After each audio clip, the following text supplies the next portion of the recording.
Okay, get your let statement set up. And this has one let statement for all 4 problems that you did. Today, when I think we do these with actual spaces, I think it makes a little bit more sense. So whatever you're maximizing or minimizing, that's what's building your parabola, your quadratic, that's going into your calculator. So your sum is at a minimum.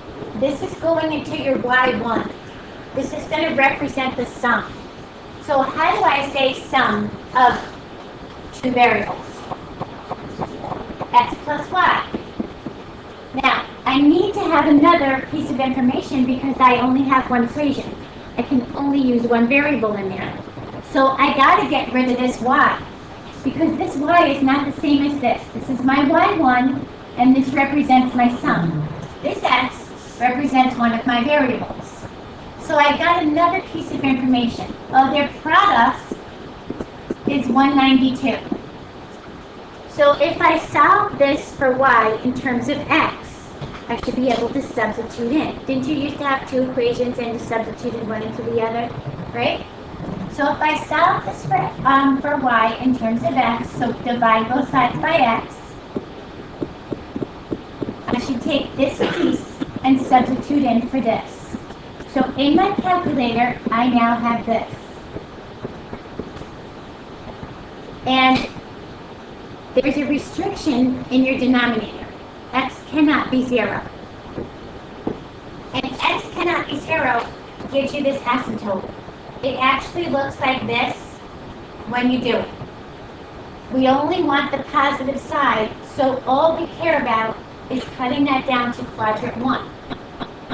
That's why when we do the one with this, it's a little less of a nice curve. You have to like maybe extend your x a little bit for it. It's a little bit tougher to catch the minimum sometimes. So you're going to go put this in your calculator, and when you have the sum of 2 numbers, it's not so bad.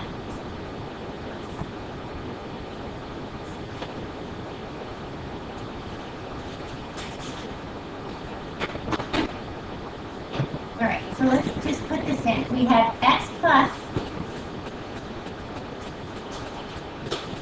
All right, now, when I graph this thing, I'm not seeing what I needed to see. So I need to look at my table. I have a parabola that's at a minimum, which means my y values are starting the highest, dropping down, and then coming back up again. Start this at 1. Go to your table set, start it at, well, 0 rather. Start it at 0. And take a look at this. Your table set gets you back to the 0. 193 is the highest y, so I'll make my y like 200. I want to see where I dip down before I come back up. I'm decreasing, decreasing. Watch my y decreasing. We all learned increasing, decreasing. I'm still decreasing. Oops, I'm not paying attention, but I realized I'm now increasing. Okay? Doesn't matter where I turn. I'll let my calculator find it. All I need to do is find a window. So I noticed I was now increasing. So I look at these x's, 29, I double it. So I'll figure like 60. Because I need to see a window here. So I go in here to my window and say, make my x be 60, maximum 60, and make my maximum on my y be 200. Okay, and let's see if I can see my graph. And yeah, I can see my graph. Your window is just for you to view your graph. If you want to see this curve a little sharper, then just make your x's go out a little further. So say I go to 200. See, it's a little sharper because it's curving in the beginning, not really at the end. So now do your minimum on this. And when you do your minimum, you know, your second calc minimum, go to the left, go to the right, do your minimum. You should come up with your answer. I think this one had a decimal in it. Did this have a decimal? When I did the answer? Your minimum? 27.713.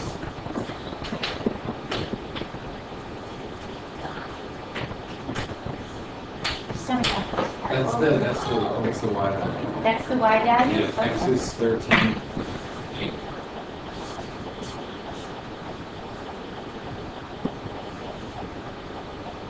Okay, so we start off with your x. Now, two ways to do this. You can substitute it back into this one, but far easier to substitute it back into that. And then that was your y coming out of this. 27 is your y. So those are our two positive numbers. And we only wanted quadrant 1. We didn't want quadrant 3 in this case. If it doesn't come exact, give me 3 decimals. 3 decimals, I mean.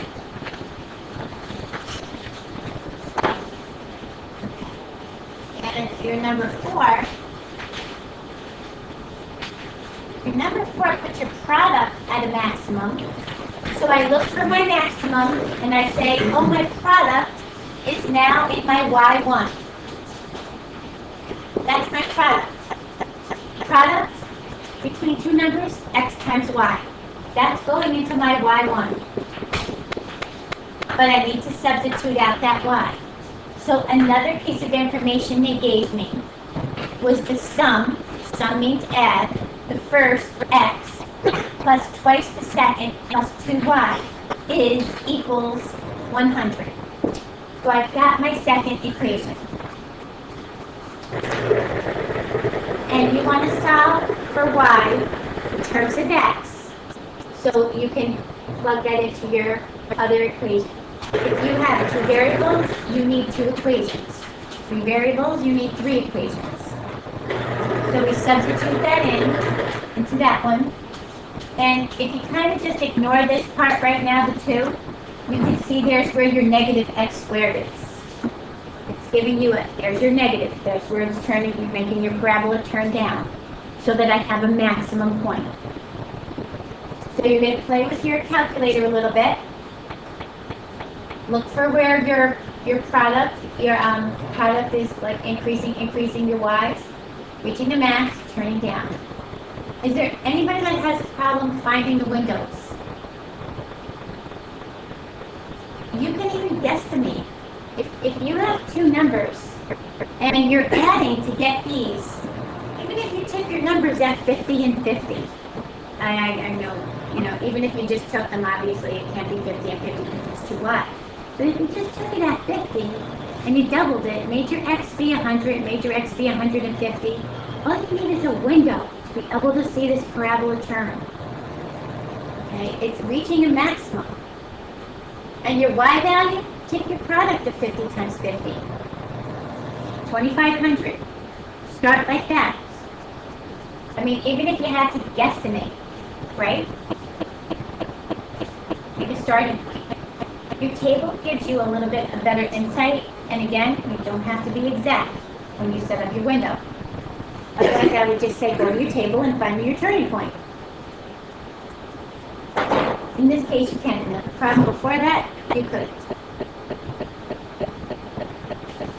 So you found your answer in your calculator, and you realized this is your x value. This y1 is really your product. So you could take 1250 divided by 50, or you could go back into this original one and plug it in there. And check your answer. Make sure that it works. Today when we do this, it should make a little bit more sense because we'll put this to a real life situation. And it probably will just make a little bit more sense for you.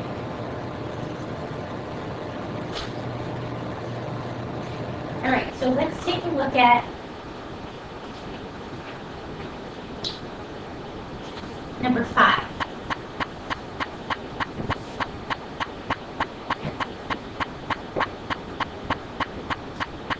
All right. For number 5 and 6, I'm going to do 5, and tonight you're going to do 6. You're going to model 6 exactly the way we're doing 5. All that's going to change between 5 and 6 is a perimeter. So however we set this up, we'll be able to see the same thing. We're going to consider a rectangle of length x and perimeter p.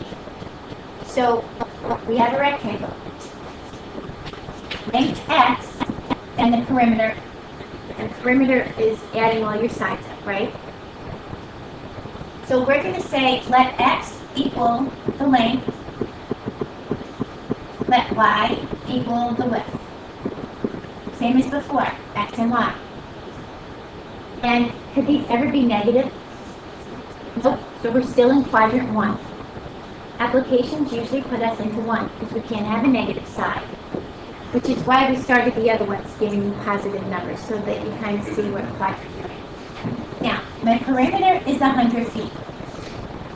So I come down here, I express the area of my rectangle. What would my area be? X times y. What's the formula for my perimeter?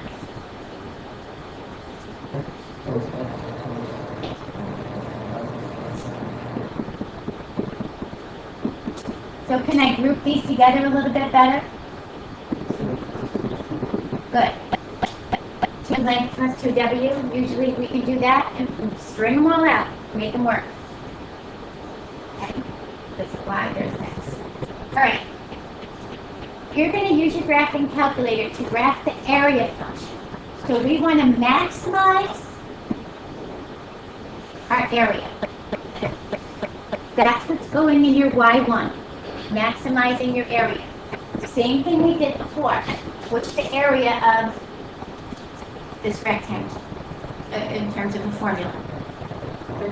xy. Okay, so we know that. Now, our problem is we need to substitute that y.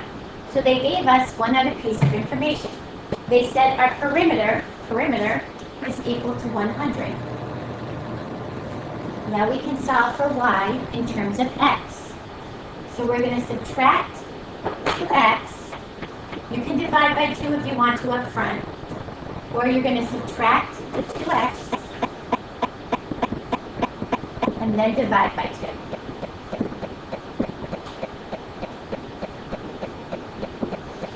And you're going to substitute that into this y.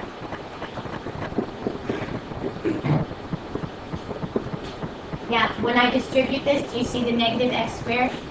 So your product will be at a maximum. Isn't your parabola going to turn down? So your product is the maximum point. So again, we have a scenario this time. Same thing we did before as from Monday with your x and your y. Only now we know this is a rectangle. We know that it has to be positive. And we put this into your calculator.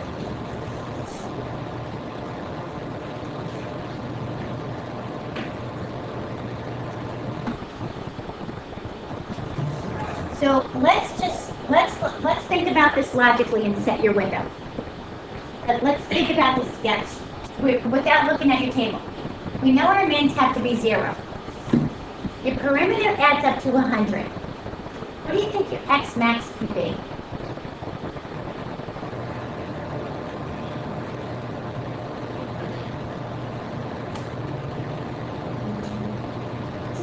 Like ballparking.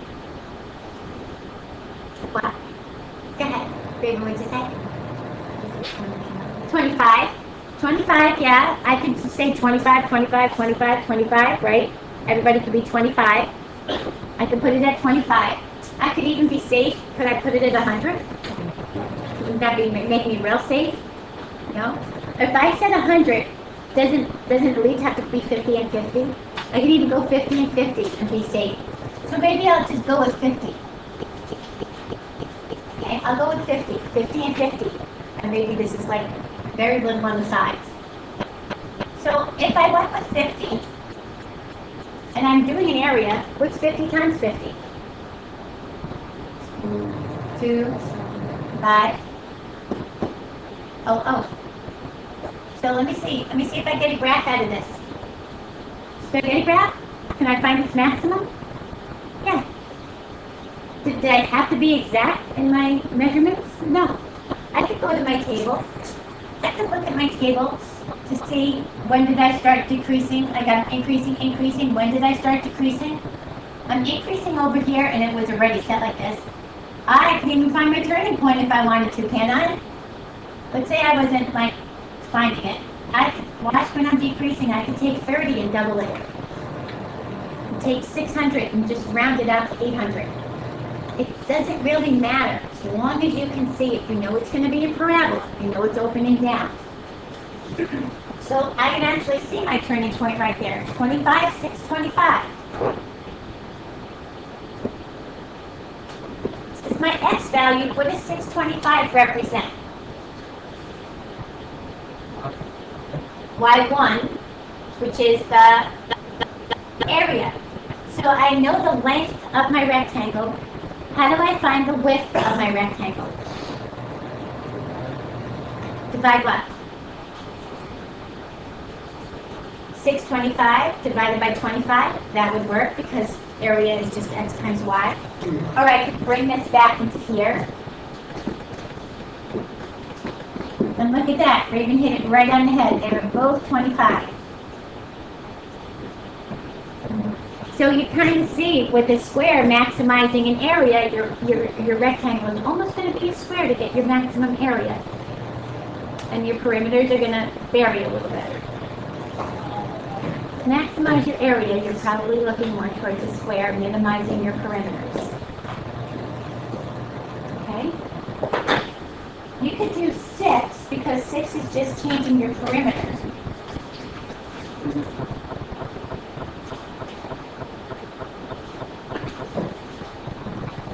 And I'm going to switch to number 9.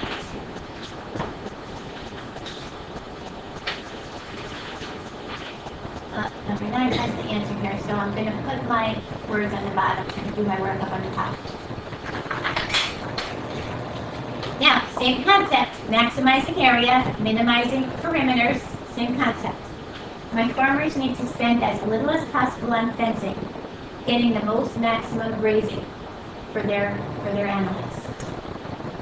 So I have a farmer who plans to fence in a rectangular pasture adjacent to a river.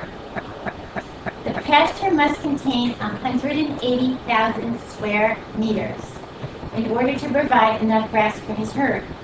What dimensions would require the least amount, I should say least instead of less, least amount of fencing if there's no fencing along the river? The least amount of fencing.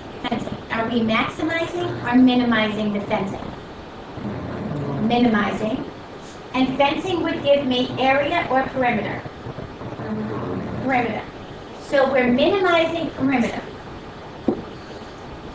So in your Y1 and your calc is your perimeter. Now we have a little bit different situation. We have a river. We're going to build our rectangle. So one part of that rectangle we don't need a fence for, because our cows don't like water.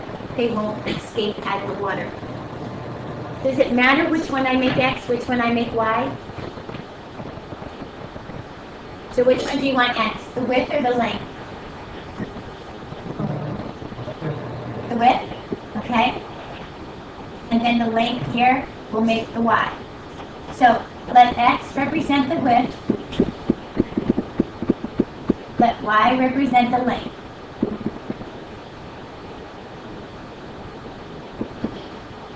Okay.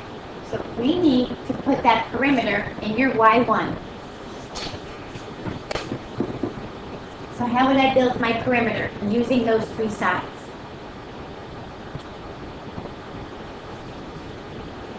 What do I need to add up?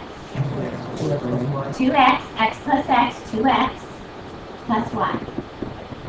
Okay? Can't use that y in there.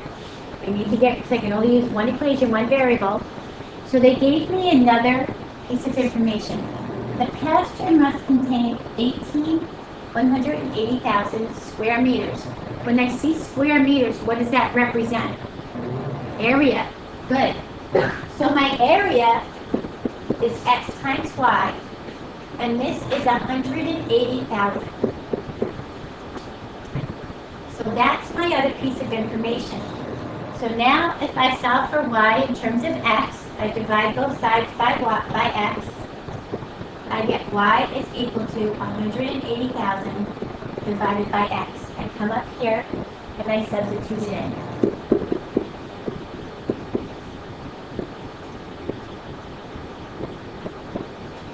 don't have to find any common denominators. But you know that you're minimizing your fence. You know this is giving you that situation that it's in 1 and 3, and we only want quadrant 1 because we can't have any negative areas or perimeters. So we're going to put this in your calculator. You know that this x here cannot be 0. That's what's going to make it bounce off of that. Now the hardest part here might be your window. Might be your window.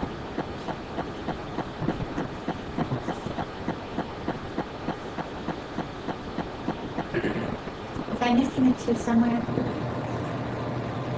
2x.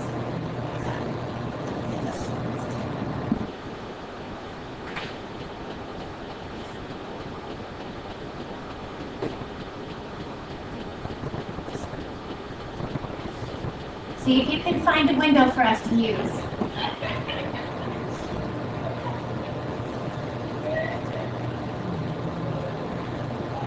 I tried my old one, but I don't seem to be seeing anything. This represents a perimeter.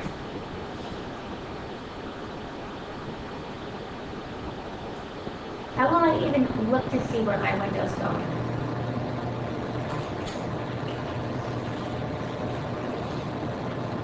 My value of my equation, my y is decreasing, decreasing, turning, and increasing, right?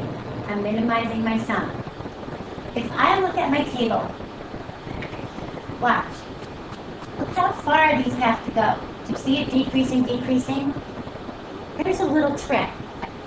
Jump your table. Go to table set. And then maybe jump up to 200. I really don't know where this is going to turn.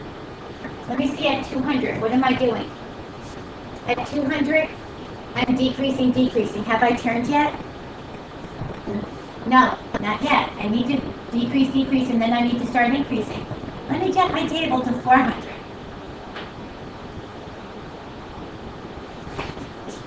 Am I still increasing or am I decreasing?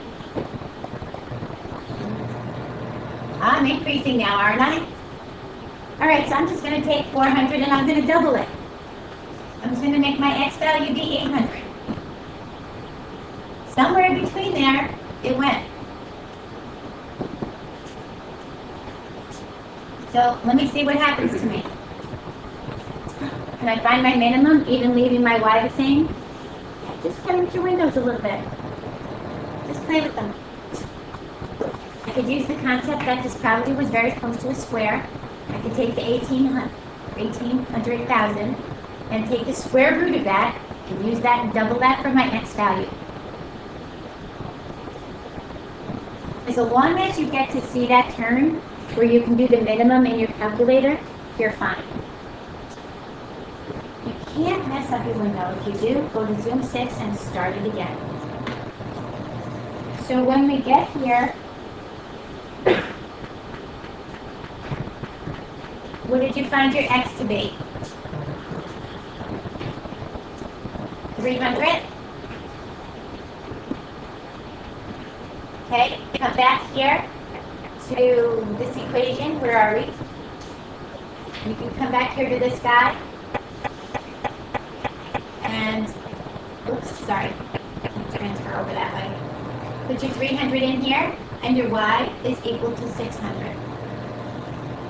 Okay, that's the dimensions of your field, of your pasture. And check it. Does your area add up to what you wanted it to be? What did we say our area was? 1200? 1200 was the maximum, was the minimum area of the perimeter. And your area is 1,800,000? 180,000? Okay.